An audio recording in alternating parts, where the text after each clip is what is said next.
ქალებს მთელი გაერთიანებული სამეფოს მასშტაბით ერთი და იმავე ჯგუფი ესხმის თავს. ეხლა კი ეს აღარ არის მხოლოდ იმაზე, ხარ თუ არა იმიგრაციის მომხრე თუ წინააღმდეგი.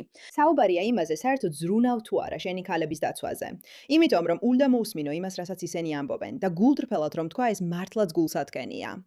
მე შინია, რომ როცა სკოლიდან გამოვდივარ, ისინი გზის მეორე მხარეს იქნებიან და უყურებენ ყველას, ვინც გამოდის. და მგონია, რომ ერთ დღეს მე ან ჩემი ასაკის სხვა ადამიანებს უბრალოდ ამ კაცები დაგოგვირდებიან. და ეს გრძნობა გაძლევს დაუცველობის შეგრძნებას. იმ ასაკში ხარ, როცა გინდა ცოტა თავისუფლება, რომ გარეთ გახვიდე და თავი კარგად იგრძნო. დაივიწყეთ, რომ მას ეს თავისუფლება უნდა, ყველა მშობელს უნდა უნდოდეს ეს თავისუფლება. ეს ბავშვია. და ის ამბობს, რომ ეხლა იცის, როცა სკოლიდან გამოდის, მამაკაცები უყურებენ მას, პოტენციური მტაცებლები. ეს უნდა იყოს განგაშის ზარი აბსოლუტურად ყველასთვის. და მაინც ადამიანები ცდილობენ თქვან, რომ ეს ყველაფერი მოგონილია. ასე ვერ მოიქცევი. არა, ვერ შევძლებ. ეხლა სკოლაში უფრო გრძელი გზით უნდა ვიარო, ქალაქში მარტო თითქმის ვერ არ დავდივარ. მართლა მეგობრებთან ან მშობლებთან ერთად უნდა წავიდე. და პარკშიც კი ვერ მივდივარ, თუ ჩემი მეგობრის მშობლები იქ არ არიან. იცი, რამდენად გულსატკენია ეს?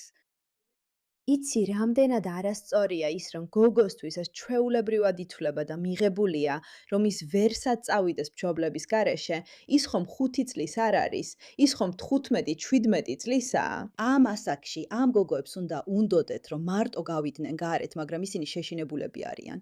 ამ გოგოს სრული უფლება აქვს, რომ ასე გრძნობდეს თავს. ის და მისი ყველა მეგობარი გაერთიანებულ სამეფოში უკიდურეს საფრთხეში არიან. გახსოვთ, რეფორმის მიერ გამოქვეყნდა 219 გვერდიანი ბანდების ანგარიში. და იქ ეწერა, რომ 13,000 ბანდის წევრს მხოლოდ გაფრთხილების წერილები მისცეს, ნაცვლად იმისა, რომ სისხლის სამართლის პასუხისგებაში მიეცათ. 13,000 ეჭვმიტანილ ბანდის წევრს მხოლოდ გაფრთხილების წერილები ან არასისხლის სამართლებრივი შეტყობინებები მისცეს, ნაცვლად იმისა, რომ ბრალი წაეყენებინათ. გაფრთხილების წერილები. ეს ნიშნავს, რომ თქვენი ქალიშვილის უსაფრთხოების დაცვა, მათი მიდგომა ამ საკითხისადმი, არის გაფრთხილების წერილი. სხვერპთა რაოდენობა მე-4 მილიონს აღწევდა. ბანდების წევრები ძირითადად პაკისტანური წარმოშობის მამაკაცები იყვნენ, რაც ნიშნავს, რომ ისინი უმეტესად მუსლიმები იყვნენ. ეს გულისრევას მგრის. ამას ბოლომდე წავიკითხავთ. სისტემური დაფარვა და თანამონაწილეობა. პოლიცია, ადგილობრივი საბჭო, სოციალური სამსახურები და პროკურორები არაერთხელ უგულებელყოფდნენ მტკიცებულებებს, უარყოფდნენ მსხვერპლთა განცხადებებს, აბრუნებდნენ გოგონებს მუძალადეებთან და არ იღებდნენ ზომებს იმის შიშით, რომ რასისტებად მონათლავდნენ ან დააზიანებდნენ სათემო ურთიერთობებს. ნება მომეცით ეს გითხრათ. როცა ვიზრდებოდი, დედაჩემი მეუბნებოდა, თუ ვინმე რამეს არასწორს გერტყვის, პოლიციაში წადი, მე დამირეკე, ან აუცილებლად უთხარი ვინმეს უფროს ქუჩაში, რომ რაღაც ხდება. მაგრამ რასაც აქ ხედავთ, არის ის, რომ პოლიცია, სოციალური სამსახურები და პროკურორები რეალურად უგულებელყოფდნენ მტკიცებულებებს, რადგან ძალიან ეშინოდათ, რომ მათ რასისტებად მოიხსენიებდნენ. ეს ნიშნავს, რომ შენი შვილი პოლიციაში არ მივა, სოციალურ სამსახურებს არ დაურეკავს, NHS-საც არ ეტყვის და შეიძლება შენც არ გითხრას, რადგან ძალიან ეშინია. ეს არ არის საზოგადოება, რომელშიც უნდა ვცხოვრობდეთ. და სამწუხაროდ ისტორიები კიდევ უფრო მძიმდება, რადგან ეს გოგონა უბრალოდ საღი აზროვნების ავნებისაა, მაგრამ არიან ადამიანები, რომლებიც რეალურად ყვებიან, რა გადახდათ თავს. გულისხმობ ამ მამაც ქალს წარმოუდგენელია. ნამდვილი სამართლიანობა მაშინ იწყება, როცა ისინი ჩვენს აღარ გვიყურებენ როგორც ობიექტებს, რომლებზეც პასუხისგებლობას გადაიტანენ და ყველაფერს ხალიჩის ქვეშ დამალავენ. და თითქოს არავინ გაიგებს ან არავინ დააწკაპუნებს ჩვენს განცხადებაზე. იცი, ვინ არის ეს ქალი? კარგი. ეს ბრიტანელი ქალია. ის იყო, მან დაარღვია დუმილი და გამოავლინა პაკისტანური ბანდებისა და დიდი ბრიტანეთის პოლიტიკური ისტაბლიშმენტის მხრიდან თეთრკანიანი მსხვერპლების არაადამიანური მოპყრობა. მას ნარკოტიკებს აძლევდნენ, ბინებში კეტავდნენ, აბამდნენ 5 წლის განმავლობაში. 13 წლიდან ბანდები მასზე განმეორებით ძალადობდნენ. ლეიბორისტებს არ აინტერესებთ, როცა საქმე ჩვეულებრივ მუშათა კლასს ეხება. ეს უბრალოდ სიგიჟეა. ანუ, აი რას წერს ეს ადამიანი აქ? 1000-ობით დაუცველი თეთრკანიანი ბრიტანელი გოგონა სისტემატურად ამუშავებენ, უთვალთვალებენ და ტრაფიკინგის მსხვერპლად აქცევენ და ასე შემდეგ და ასე შემდეგ და ასე შემდეგ და ასე შემდეგ. ოქსფორდი, ხო გესმით? ეს არ ხდება მხოლოდ ისეთ ადგილებში, რომელთა შესახებაც არასდროს გსმენიათ. ოქსფორდში ეს ხდება. და ხელისუფლებამ, პოლიციამ და პოლიტიკოსებმა იცოდნენ ამის შესახებ, მაგრამ არაფერს აკეთებდნენ, აქტიურად ფარავდნენ ამას, რომ დაეცვათ რეპუტაცია. ისინი არ დგანან გზის გადაღმა და ყველას არ აკვირდებიან. კარგი, მოდი ვნახოთ რა ხდება. ამბობს და ადამიანურობას მათში. მართლა უნდა დაიწყონ ამაზე მუშაობა და მაწუხებს ის ფაქტი, რომ თითქოს არ უნდათ რამე ზედაპირზე გამოვიდეს. თითქოს რაღაცას მალავენ, რაც უფრო ცდილობენ მის ჩახშობას. ეს ბევრ ეჭვს იწვევს. რატომ უარყოფდნენ ასეთ რამეს? რატომ გააუქმებდნენ ასეთ რაღაცებს? ეს ჩემთვის გაუგებარია. ჩემთვის გაუგებარია. საზოგადოების მთავარი ამოცანაა დაიცვას სუსტი და დაუცველი ადამიანები. და სუსტი და დაუცველი, სამწუხაროდ, ხშირად ნიშნავს ბავშვებს და ზოგჯერ ქალებსაც. არა იმისთვის, რომ დავიცვათ კაცები მხოლოდ იმიტომ, რომ გვეშინია რასისტებად არ მოგვიხსენიონ და ნამდვილად არა იმისთვის, რომ დავიცვათ ადამიანები, რომლებიც შემოდიან და საერთოდ არ იმსახურებენ იქ ყოფნას.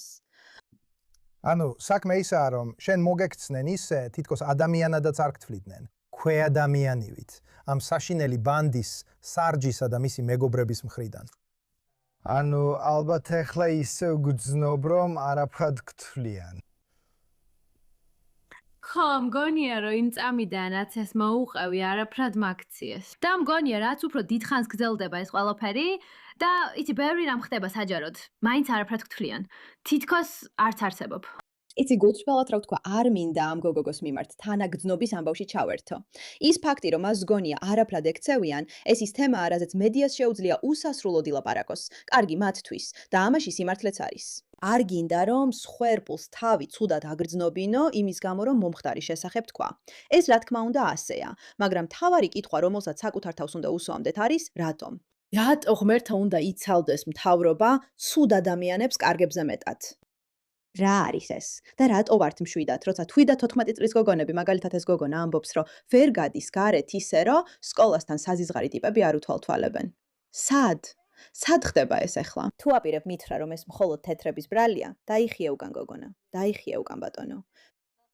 ეს ქალი სწორად არ იქცევა. მოდი მოვისმინოთ რა სიტყვის ის. მე მჯერა ამ ანგარიშის და გეტყვით რატომ. ამას გეტყვით როგორც პირადად, ისე პროფესიულად. რეალურად როცა პატარა ვიყავი, ჩემთან ეს მოდიოდნენ მუსლიმი მამაკაცები ჯგუფებად სავაჭრო ცენტრების მიმდებარედ. ეს თითქმის მთელი ჩემი მოზარდობის განმავლობაში ხდებოდა.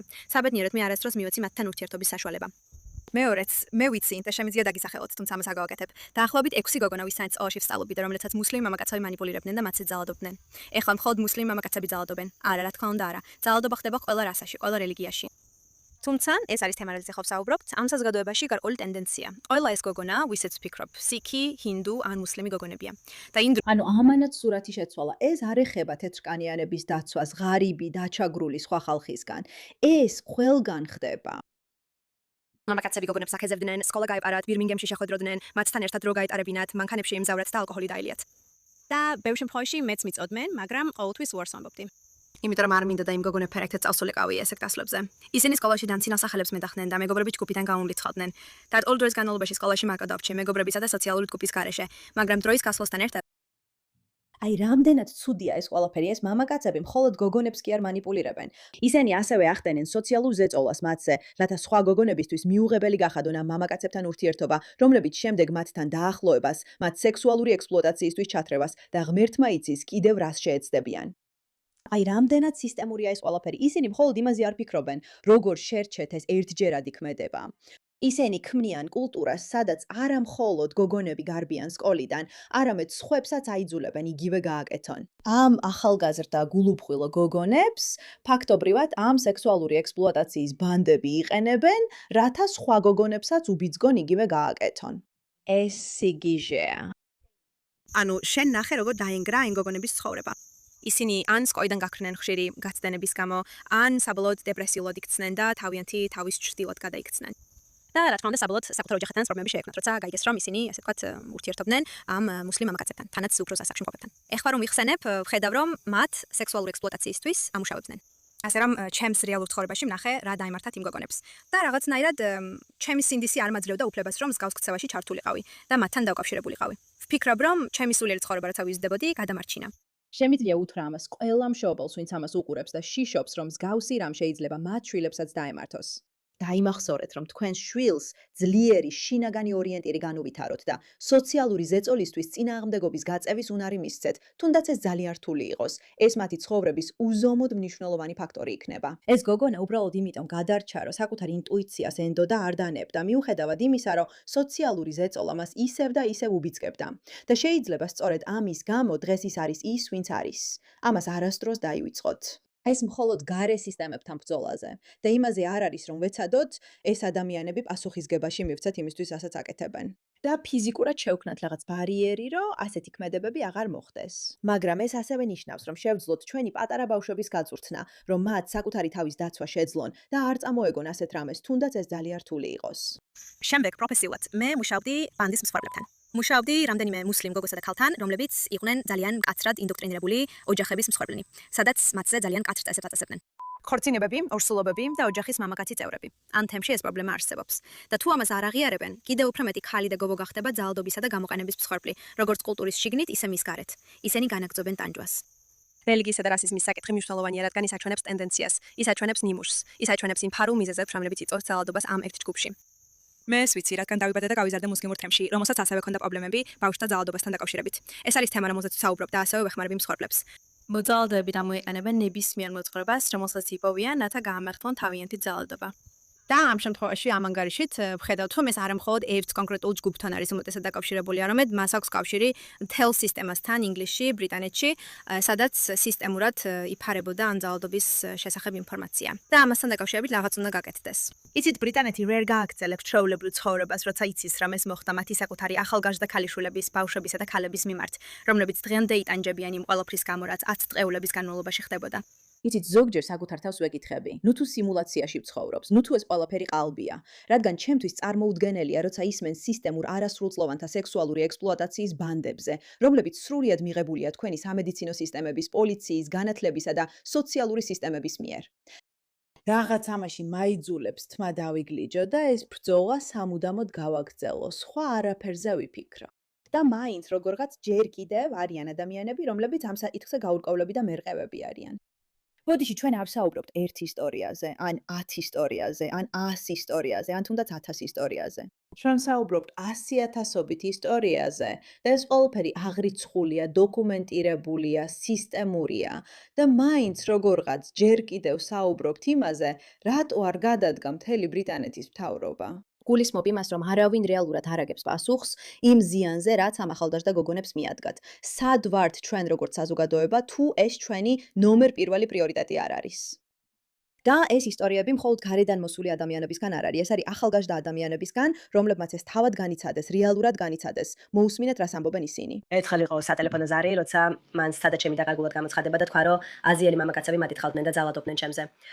ეხლა ოპერატორმა მას უპასუხა, რომ არ შეუძლია მათ აზიელი მამაკაცები უწოდოს, რადგან ეს რასიზმია და რომ ამის საფუძველზე უბრალოდ უნდა უხაროდეს, რომ მისი შვილი სხვა კულტურას ეცნობა. ერთხელ იყო სატელეფონო ზარი.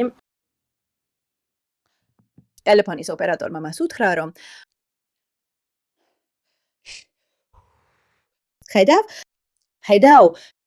ხედავ ამას, შეგიძლია დაინახო. სხვათა შორის, ეს ყველგან არის, არა მხოლოდ დიდ ბრიტანეთში. სტუდენტები გააუპატიურეს მას შემდეგ, რაც ინტეგრაციის ხელშეწყობის მიზნით 125 ლტოლვილთან ერთად კომპლექსში დაასახლეს. შეშინებულ ჰოლანდიელ ახალგაზრდებს წლების განმავლობაში ძალადობასა და ბულინგს აწყდებოდნენ. ეს ახლა პირველი პრიორიტეტია. როდესაც ისინი დასავლეთის განადგურებაზე საუბრობენ, უნდა ვკითხოთ საკუთარ თავს გარე ფაქტორებზე. ისინი უზარმაზრები არიან, პრობლემურები არიან და ამ მამაკაცებიდან თითოეული სამუდამოდ უნდა იყოს დაპატიმრებული და ციხეში ჩასმული. მაგრამ ჩვენ ასევე უნდა ვისაუბროთ იმაზე, სად დაუშვით შეცდომა, სად ჩვენი სისტემები, სად ჩვენი სისტემებმა შექმნეს ადამიანები, რომლებიც პასუხობენ და ამბობენ, არ თქვა რომ ეს აზიელი მამაკაცები იყვნენ, ეს რასიზმია. ამის ნაცვლად უნდა ეთქვათ, სწუხვარ, არ მჯერა რომ ეს შეგემთხვა, ახლავე გიგზავნით დახმარებას. გმადლობთ რომ ამ საკითხს ყურადღება მიაქციეთ.